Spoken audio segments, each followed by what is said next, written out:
दोस्तों इमेजिन कीजिए हजारों बैंक अकाउंट्स, लेकिन उन सब के पीछे सिर्फ एक ही पैन कार्ड। ये कोई टेक्निकल गलती नहीं थी दोस्तों, ये एक डिजिटल गोस्ट नेटवर्क था। करोड़ों रुपए बिना किसी पहचान के, बिना किसी निशान के हमारी इकोनॉमी में जहर की तरह दौड़ाए जा रहे थे।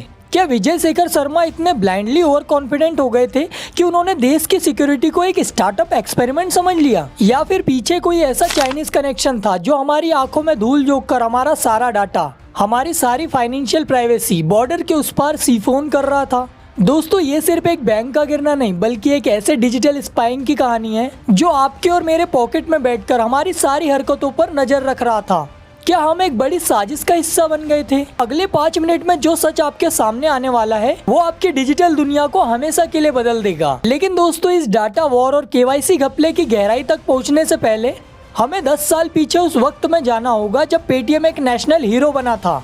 क्या वो सक्सेस सिर्फ एक इत्तेफाक थी या फिर कोई बड़े तूफान के आने के पहले की खामोशी?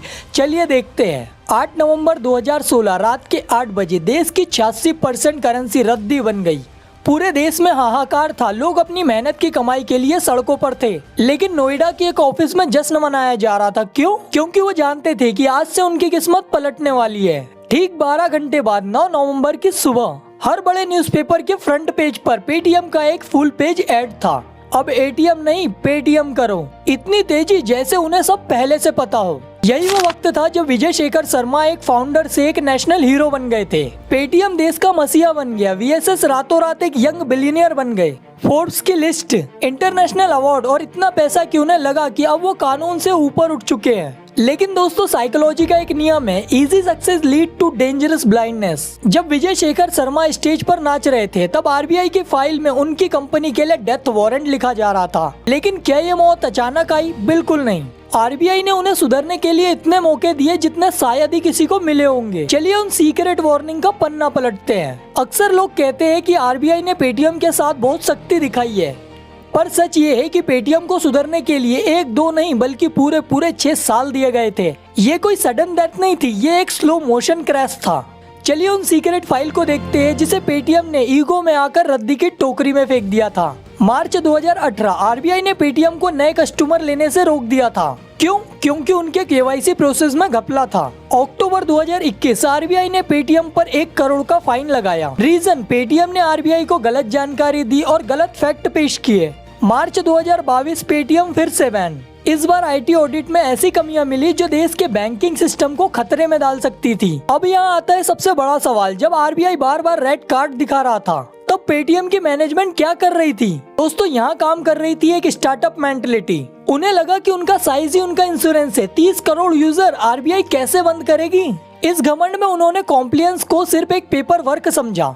लेकिन जब ऑडिटर ने गहराई से जांच करी तो उन्हें सिर्फ पेपर वर्क में गलती नहीं बल्कि एक ऐसा स्कैम मिला जो मनी लॉन्ड्रिंग के लिए रास्ते खोल रहा था। वो केवाईसी हॉरर था। अगले सेगमेंट में देखिए। अब जो मैं आपको बताने जा रहा हूँ वो किसी फाइनेंशियल थ्रिलर से कम नहीं है। जब आरबीआई के ऑडिटर्स ने डीप डाइव्स किया तो उन्हें पता चला कि पेटीएम ने केवाईसी की धज्जियां उड़ाई है। रूल्स के मुताबिक हर बैंक अकाउंट एक रियल इंसान से जुड़ा होना चाहिए, पर पेटीएम में ऑडिटर्स को हजारों अकाउंट ऐसे मिले जो सिर्फ एक ही पैन कार्ड से लिंक थे। इमेजिन कीजिए, एक आइडेंटिटी और उसके पीछे हजारों वॉलेट्स। फाइनेंस की दुनिया में इसे कहते हैं मनी लॉन्ड्रिंग के लिए हाईवे बनाना। बिना किसी रियल आइडेंटिटी के करोड़ों रुपए इधर से उधर हो रहे थे। किसे पता कि ये पैसा किस काम में यूज हो रहा था? क्या ये टेरर फंडिंग थी या फिर ये एक हवाले का पैसा था? किसी को खबर तक नहीं थी। लेकिन दोस्तों अगर आपको लगता है कि बिना आइडेंटिटी के पैसे घूमना सबसे बड़ी दिक्कत थी तो आप यहाँ गलत हो। असली खतरा पैसा नहीं था, असली खतरा वो डाटा था जो हमारी बॉर्डर के उस पार जा रहा था। क्या पेटीएम वाकई चाइना का एक स्पाइंग टूल बन चुका था? चलिए इस चाइना कनेक्शन की गहराई में उतरते हैं। दोस्तों असली डर पैसा नहीं था, डाटा था।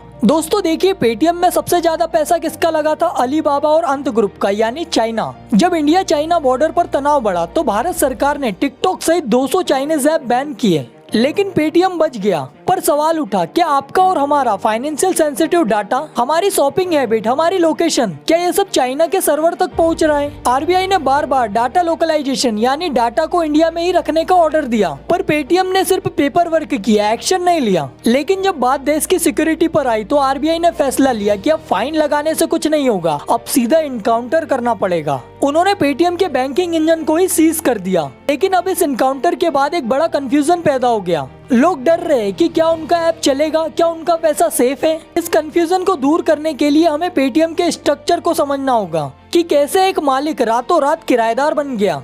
अब आते हैं उस सवाल पर जो करोड़ों इंडियंस पूछ रहे हैं, क्या पेटीएम ऐप बंद हो गया है? इसका जवाब हाँ भी है और नहीं भी। दोस्तों, पेटीएम के पास दो चीजें थी, एक उसका फ्रंट एंड यानी वो ऐप जो आप यूज करते हैं, और दूसरा उसका बैक एंड इंजन यानी उसका अपना बैंक। आरबीआई ने उनके इसी इंजन को बंद किया है। अब पेटीएम एक आजाद बैंक नहीं रहा, वो अब गूगल पे और फोन पे की तरह बन गया है। यानी अब पेटीएम को एक्सिस बैंक या एसबीआई के साथ मिलकर काम करना होगा। पेटीएम पहले घर का मालिक था, अब वो सिर्फ एक किराएदार है। उनका सबसे बड़ा वीपन, उनका बैंकिंग लाइसेंस हमेशा के लिए छीन लिया गया है। इसका सीधा असर उनके प्रॉफिट पर पड़ रहा है, क्योंकि उन्हें अब हर ट्रांजैक्शन पर दूसरे बैंक को कमीशन देना होगा। तो दोस्तों, $1 बिलियन का एम्पायर कैसे एक किराएदार की हालत में पहुंच गया? क्या ये सिर्फ कानून की जीत है या फिर किसी के ईगो की हार? चलिए इस पूरी कहानी का द एंड देखते हैं। तो दोस्तों, पेटीएम का ये डाउनफॉल भारत के नए स्टार्टअप के लिए दो बड़े सबक दे के जाता है। पहला, टेक्नोलॉजी कितनी भी बड़ी हो, वो देश के कानून से बड़ी नहीं हो सकती। आरबीआई ने साबित कर दिया कि इंडिया में टू बिग टू फेल जैसा कोई कॉन्सेप्ट नहीं है। दूसरा, विजय शेखर शर्मा ने देश को डिजिटल पेमेंट तो सिखाया,